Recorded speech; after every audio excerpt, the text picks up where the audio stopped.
Halo semuanya, selamat datang di channel Berawal dari Saham.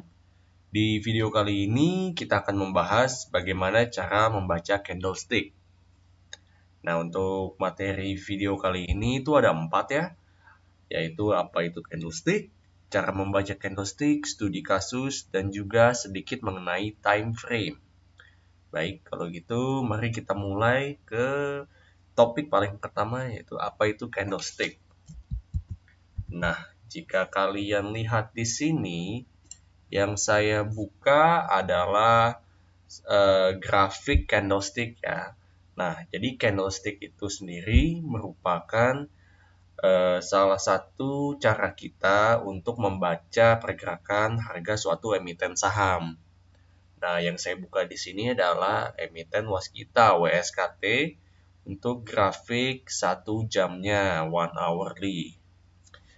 Nah, untuk cara membaca grafik itu sebenarnya ada beberapa, dan yang paling enak itu sebenarnya menggunakan candlestick. Mengapa? Nah, nih coba ya saya kasih tahu. Di sini bisa dilihat. Nah, contohnya di sini ya. Candle ini, lilin ini, dia itu paling tinggi, kita lihat nih titik atasnya yang hijau ini berada di 218 ya. Saya beri garis dulu. Nah, di sini ya. Coba kita ganti grafiknya menjadi grafik garis.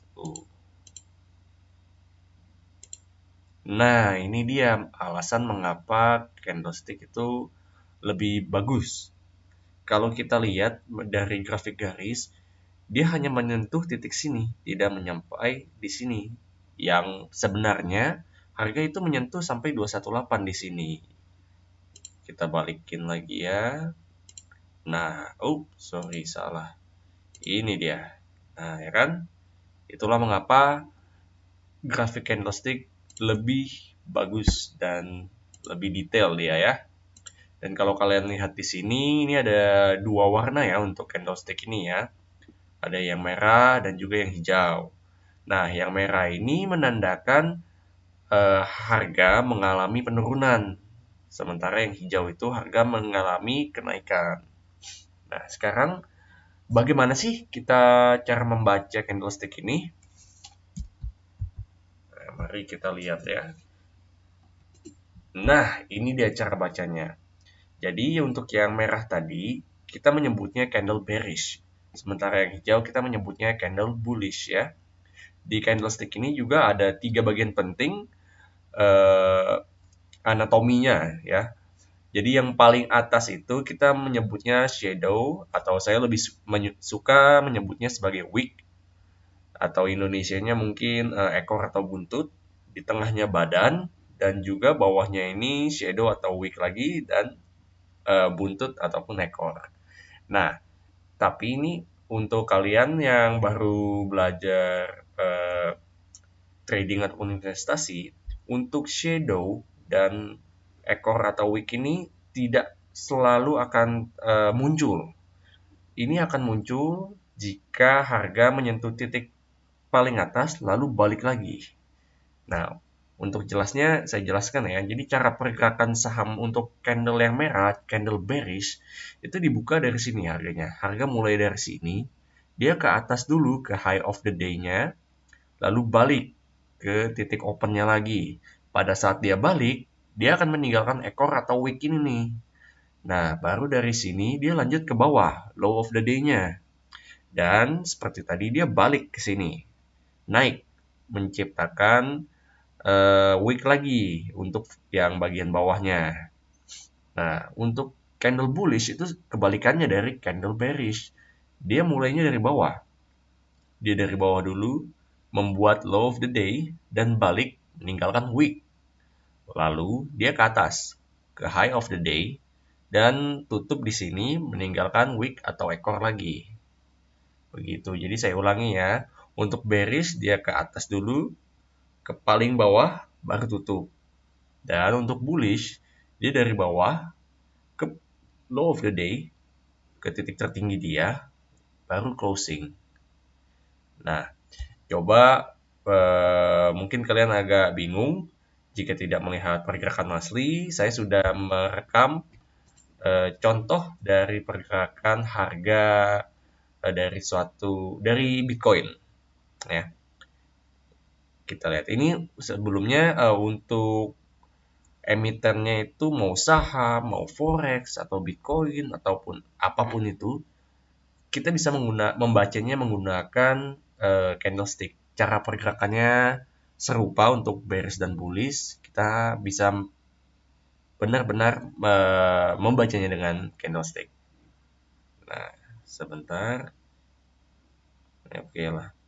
Dilihat ya candle ini yang mau akan tercipta. Dia akan ke bawah dulu.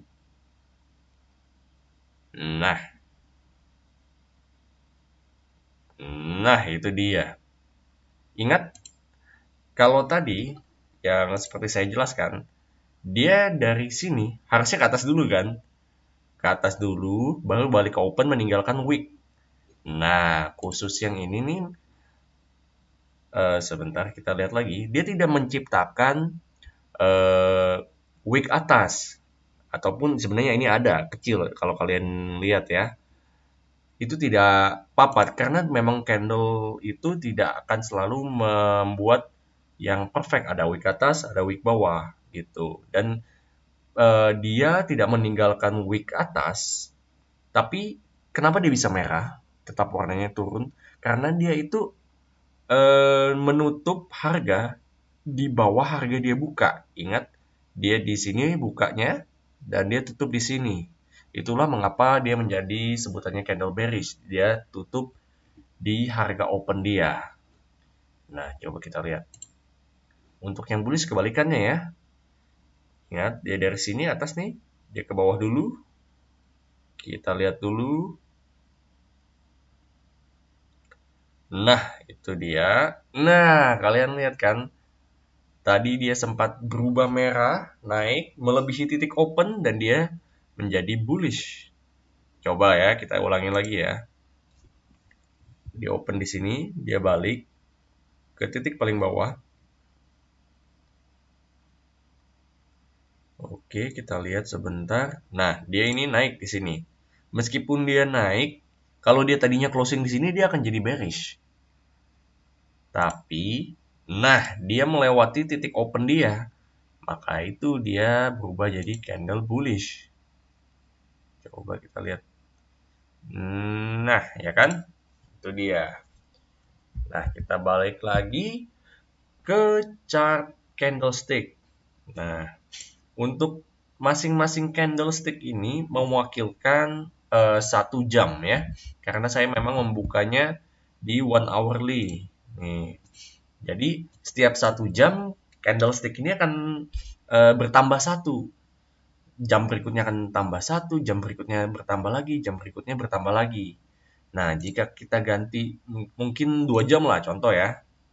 Nah, ini merepresentasikan 2 jam, setiap 2 jam. Jadi setiap 2 jam tambah 1, setiap 2 jam tambah 1, begitu juga yang lainnya. Ada 1 hari, 1 minggu, 1 bulan, ada 6 bulan, begitu. Nah, jadi begitu untuk time frame ya. Dan saya secara pribadi untuk menganalisa saya menggunakan yang 1 hari. Ini merepresentasikan 1 hari. Untuk entry saya menggunakan di 1 jam. Kenapa? Karena saya bisa mendapatkan sinyal yang lebih cepat dibanding 1 hari. Jelas dong ya. Untuk 1 hari kan bertambahnya 1. Nah, ini setiap jam namanya 1.